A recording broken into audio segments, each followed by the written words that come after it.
The Dharma, incomparably profound and exquisite, is rarely met with even in hundreds of thousands of neons of kalpas. We now can see it, hear it, accept and hold it. May we realize the true mind of the Tathagata. And today is the third day of this 7-day sesshin here at Mountain Gate in northern New Mexico in September 2021, with, of course, the COVID pandemic raging all around. There is a poem that I read yesterday's Teisho, I believe, by Shiro Munan. Actually, I don't think I read that particular one, but at any rate, he wrote another one. In this poem, he said, if you die before you die, you won't die when you die. And it was also pointed out as well that form being emptiness and emptiness being form,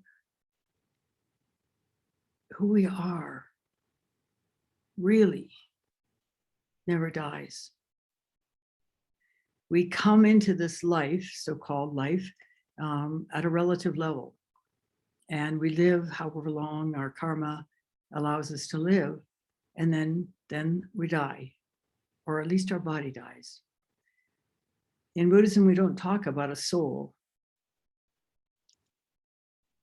But what is it that doesn't die? What is it that doesn't die? Many, many years ago, I had a occurrence of the nightmares I used to have as a kid. I was terrified of heights. In fact, when we lived in Cleveland Heights, we moved into a brand new house, and some of the work hadn't been completely finished. And so there was an extension ladder propped up against the outside of the front of the house, all the way up to the roof.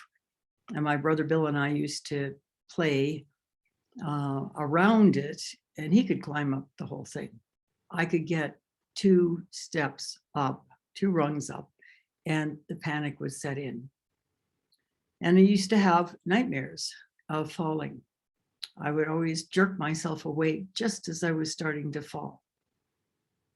And interestingly enough, a Zen friend of mine, a German woman who was she was both an MD and a homeopathic doctor. And in homeopathy, apparently you have an extensive list of questions that you give potential patients or beginning patients. And so she was asking me these questions, and one of them was something about a fear of heights. And I said yes. And she shared that she also had that same fear of heights, and that she had recognized in some level that there were a group of us who were fleeing from being targeted for killing. We were probably Buddhists, and it seems to have been in China in a very long time ago. And so we were pushed up against a cliff and we jumped. At any rate, I didn't have that specific memory at that time, but fast forward until I got into Zen practice, and darn if I didn't start having those nightmares again. And when you're living in a Zen temple, there's not a lot of extra time, and you want to get as much sleep as you can, because usually you don't get enough sleep because the schedule is so intense. At least it was in Rochester, and it is at Sogenji as well. So I was rather annoyed that I was having these dreams again, and I thought, okay, it's just a dream. Let me see what happens if I don't stop it. What happens if I let the dream continue? And so the next time the nightmare came up, I stayed present within it, and I kind of avoided the results in a different way. I fainted in the dream. So then the next time I had the dream, I didn't faint. I could see these big black boulders at the bottom. It was the edge of a sea. And as I was falling towards them, suddenly I recognized that whether I died on the rocks or not, there was no difference. In a profound way, there was no difference. And I never had the dream again. It's very clear to me that life is an unending, unborn, undying trajectory, that periodically there are these blips that we call being born and blips that we call dying. But the reality is who we really are never dies. I've had other experiences that reinforce that understanding. It can help us navigate difficult situations in our life, or navigate life just period. If we reach a level of practice depth where we understand that in a deep and experiential, in a certain way. This is what Buddhism teaches. So that said, I'd like to continue again today sharing from this excellent book, which is a compilation of talks that Yamada Mumon Roshi had given at Shofukuji, his temple. I believe it happened at Shofukuji. He also was the abbot of Reiyun-in, which was one of the teaching sub-temples of Myoshinji. I mentioned Myoshinji yesterday. Myoshinji is a headquarters temple, one of 14 headquarters temples of Rinzai Zen in Japan. It is in Kyoto. It's a vast acreage filled with temples. Unfortunately, only now 4 of them are actually teaching temples. The others have managed to survive, the ones that did survive. There's one that's a kindergarten, preschool. There are 2 that operate as bed and breakfasts, serving foreigners who would like to get a sample of Zen training in a mild and interesting way. And there's one that is a tourist garden. You pay to get in, and they've maintained these incredible gardens they have in Japanese temples. I don't know about the others. I used to walk through Myoshinji whenever I was in Kyoto, because it's such a wonderful place to walk through. And in order to get there from where I was staying, often I had to walk through it to get to another incredible temple called Ryo-anji, the Peaceful Dragon Temple. And that is the temple in Japan that has that famous rock garden that you see in all the modern garden books. And that has a phenomenal garden, that same rock garden. It's not anywhere near as large as it appears in pictures. It's quite small, but it has the most unbelievable, beautiful, deep, peaceful energy, despite the fact that it's high on the tourist list for Japanese tourists. And I used to go there early in the morning, and I was dressed in my monk's robes. I could get in early, quite early, before the crowds, in order simply to sit and be in that marvelous space. And then the throngs of Japanese school kids would come chattering, texting each other on their phones. Sometimes the adult Japanese tourists would also come. Rarely there was a foreigner, but despite all of that activity, that busyness, still the place retained that profound peace and quiet. I envied a friend of mine who was an American man who ended up as a monk in Kyoto, a student of Morinaga Soka Roshi, and which is his temple, Daishuin, was a sub-temple of Ryoanji. So he was on that Ryoanji temple grounds. And he and his fellow monks used to climb over the wall and do yaza in that garden. And that was enviable. To be able to sit there in the moonlight doing zazen was phenomenal. At any rate, Mumon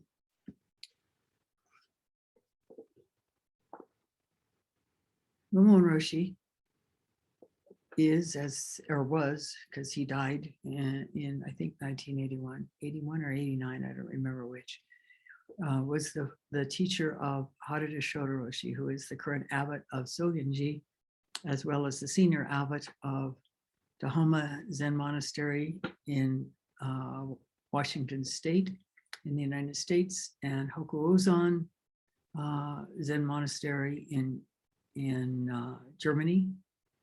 And I don't know if he's also abbot in India, but he's the main teacher for many, many, many, many people all over the world. This book is called Zen Master Hakuin's Song of Zazen, and it's Mumon Roshi's commentaries on it, and a lot of commentaries that don't necessarily aren't commentaries on Hakuin Zenji's Song of Zazen. And I'd like to share with you a talk titled Like a Mirror. The words God and Buddha are often used in dubious ways, which suggests, I believe, how very difficult they are to grasp. And those of us who've been sitting for a while can attest to that. The Japanese word kami, which means God in Japanese, uses a Chinese character whose original meaning is not God, but heaven or demon or spirit. It's an interesting combination. And although the word kami is used for the indigenous Japanese kami, as well as for the Christian and Mohammedan God, there are between each of them great differences in meaning. The kami is the Shinto God, the indigenous, the pre-Buddhist religion in Japan, which is still going strong in Japan. A great many explanations of the etymology of the word kami have been offered. One authority asserts that the word kami means up, upper part, higher as opposed to lower, explaining that this is how it came to be used for an exalted being of the higher rank, a being possessing virtue and power excelling that of ordinary human beings. Another authority says that kami is a variation of the word kabi, meaning mold, another interesting one, as slime mold being the earliest life form to appear, and so the basis of all subsequent terrestrial life. Another scholar holds that the word kami is a contracted form of the word kakurimi. He cites a verse by Emperor Meiji, communicating with the mind of the kami that cannot be seen must indeed take place in our sincerest, most genuine mind, which he claims indicates that kami is something shapeless and formless, hence set apart or hidden, and that kami is a contracted form of the word kakurimi, a being isolated or set apart from others in some way, except that our true nature,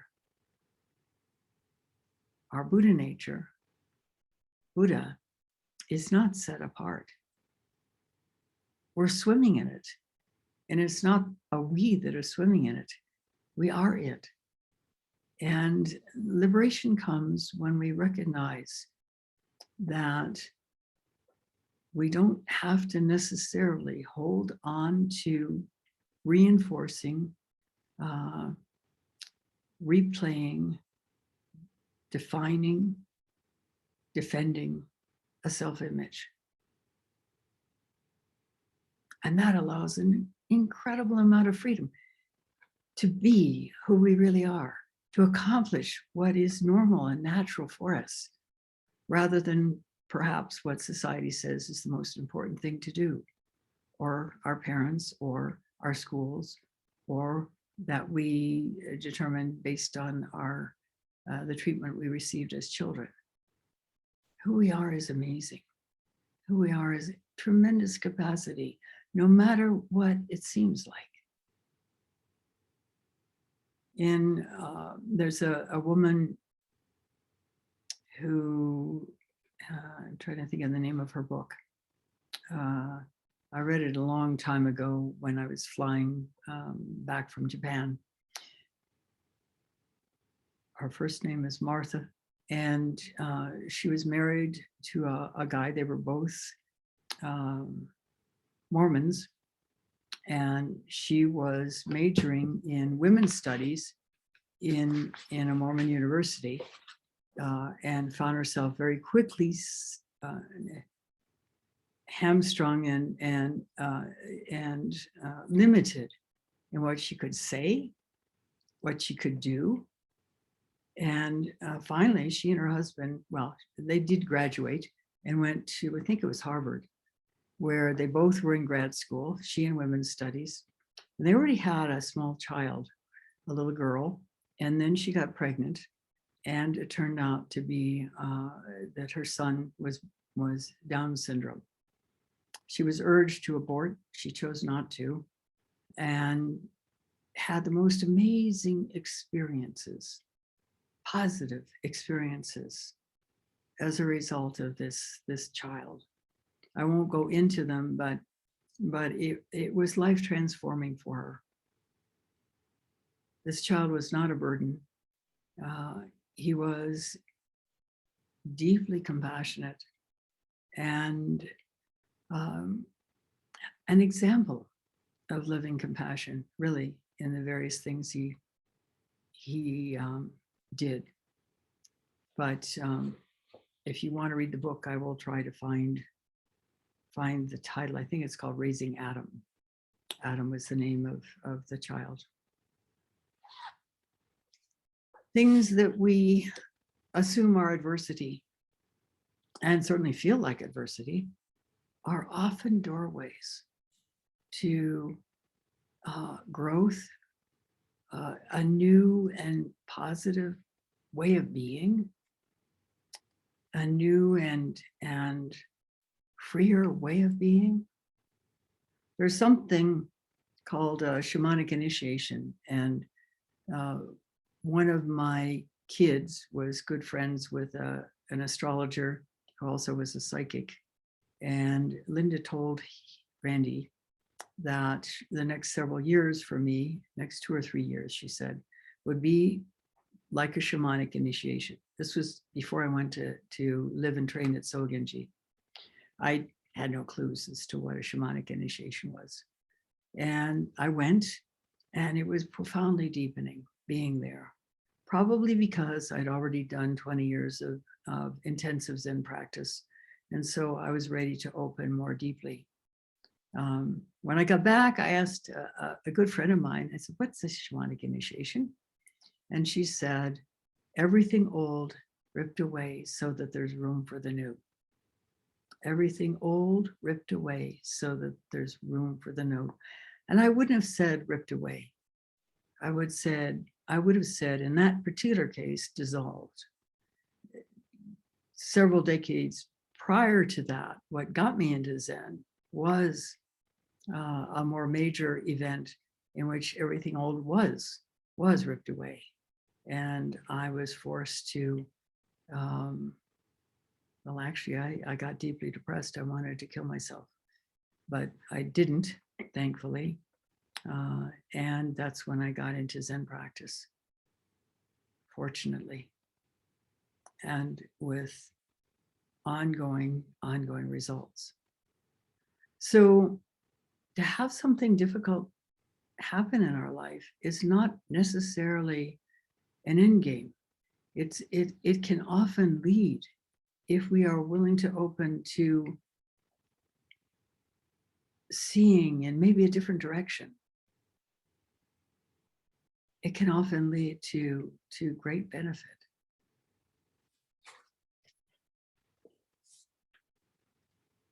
So back to definitions for God or Buddha nature.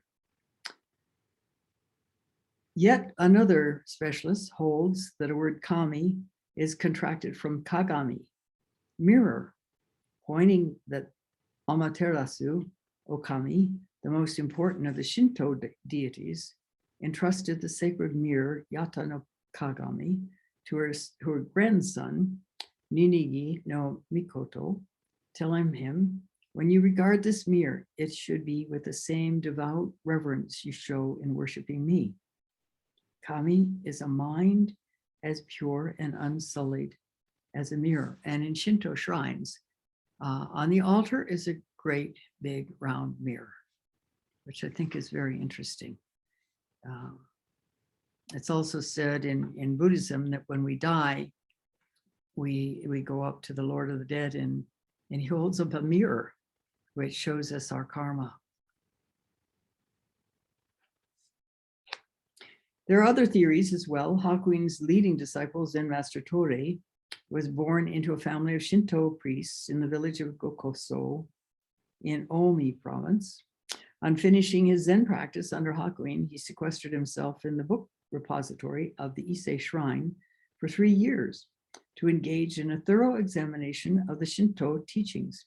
His study led him to conclude that the word kami derives from kagami, mirror. If the conclusion is correct, it would mean that Buddhism and Shinto share some elements in common. As an example, we might cite the fact that Buddhism refers to the Buddha's primal wisdom as the great perfect mirror wisdom. There are no tricks or artifices about a mirror. It is mindless and totally impartial. If a flower comes before it, a flower is reflected. And if a bird comes before it, a bird is reflected, both exactly as they are. A mirror reflects all things that come before without any discriminating whatsoever. And when they depart, the image vanishes without a trace, and the mirror returns to the state of emptiness or no mind. This mirror-like mind, immaculately pure, free and untrammeled, is called kami. It is also called Buddha. I want to say something about this because we can jump to the conclusion that, okay, so who we really are is like a mirror. Blah? No. When we enter an experience, when we encounter a situation and see it clearly as it is, which we can only do if we have let go our ideas, our preconceptions about it, and can tune into the reality of the moment as it is, which means we're not thinking about it, we're experiencing it from here. Then we're seeing it as a pure experience that it is. And as a result, naturally we comprehend, it naturally comes up how to respond to it. And in my experience, this is always accurate. It is quite amazing how effective this is. But in order to reach a place where we can do that, we have to let go sufficiently to be able to see the situation simply as it is, like a clear mirror.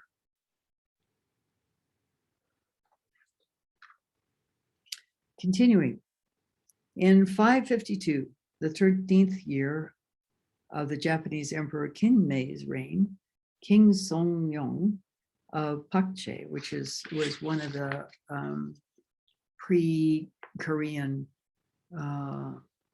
countries in the peninsula of Korea, sent a Buddha image, Buddhist scriptures, and other presents to the Japanese court.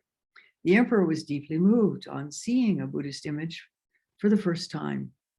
The radiant countenance of this Buddha sent to us from the kingdom to the west is something we have never seen before. Should we worship it? He asked his assembled courtiers.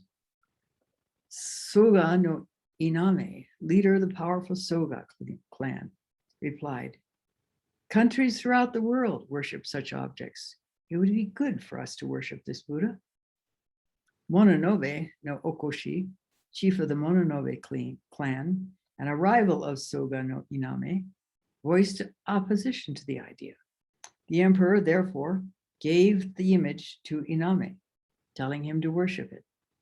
But when a pestilence suddenly appeared and spread throughout the populace, Okoshi declared, we have aroused the ire of the kami by worshiping a foreign deity, and he ordered his men to burn Iname's residence to the ground. The Buddha image was thrown into the Namba pond. Not long afterwards, peasants saw light glowing from the pond one evening as night fell. They cast a net to discover the cause, and they pulled up the image of the Buddha. On examining it, they found traces of the conflagration that had raised Iname's residence. Everyone became excited when a person exclaimed, Hotoborike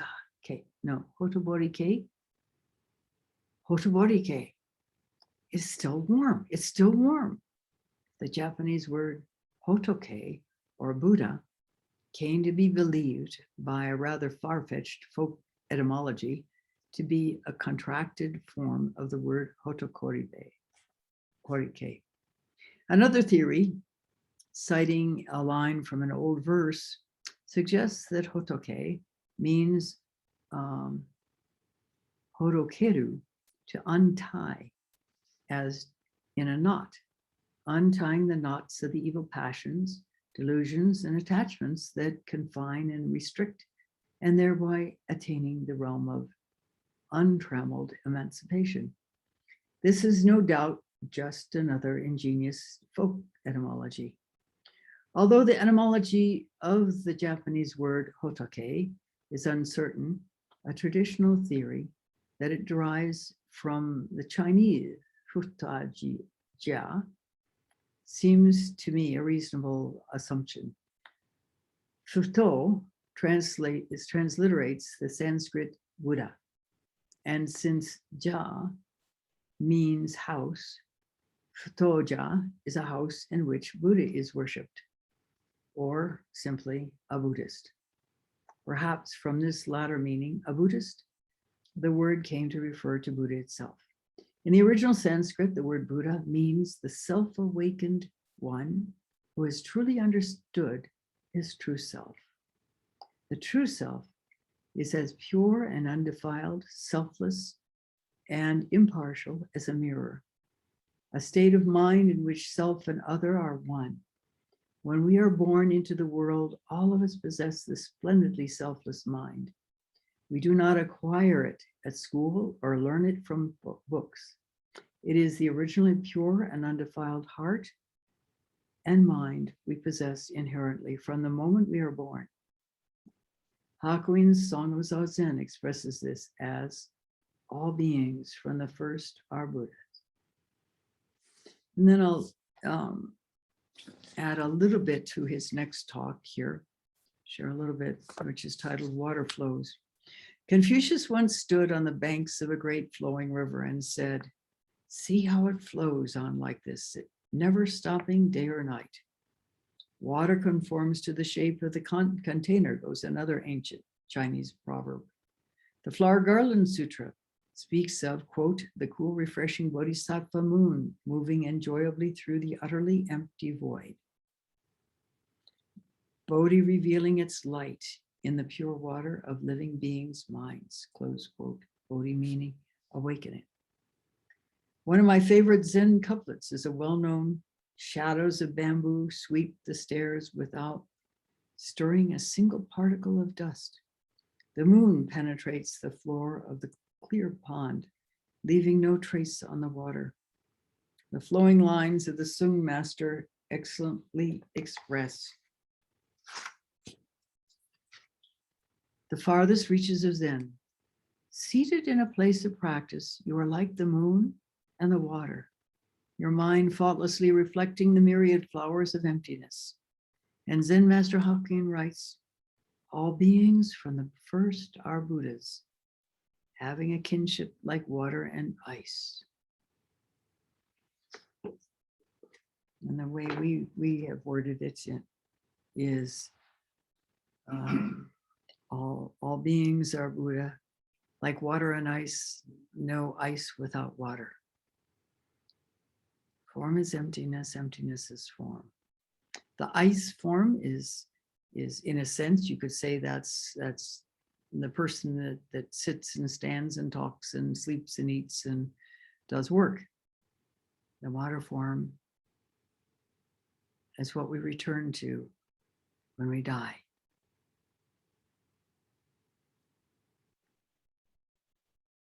So ponder this. Ponder this deeply. Who are we? Where did we come from? What happens when we die? And is it possible to live as freely as expressed by the Zen masters?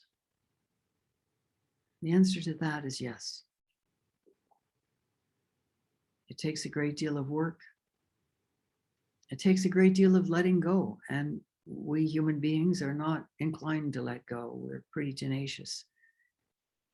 Sure, we'd like to let go the bad, although there are many, many people who are invested in a self-image that is bad. So to be free, to be truly free, to be truly liberated, we need to go deep within, beyond words, over and over again, searching for who we really are, searching for the truth of the moment.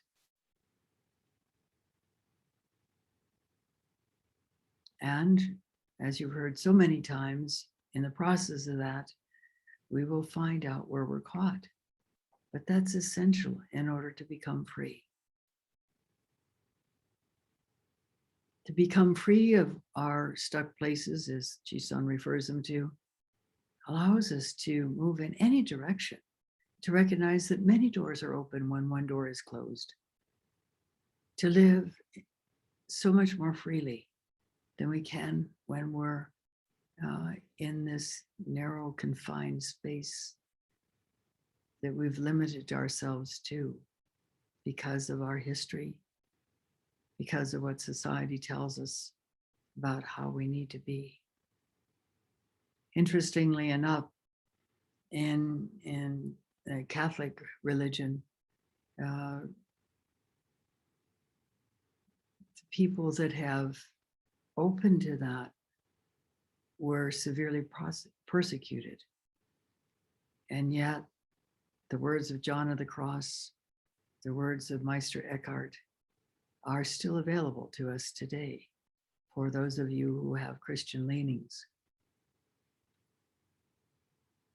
The most important thing is to discover all of this for yourself, because it is immensely freeing, and because you can realize it and you can become free as a result.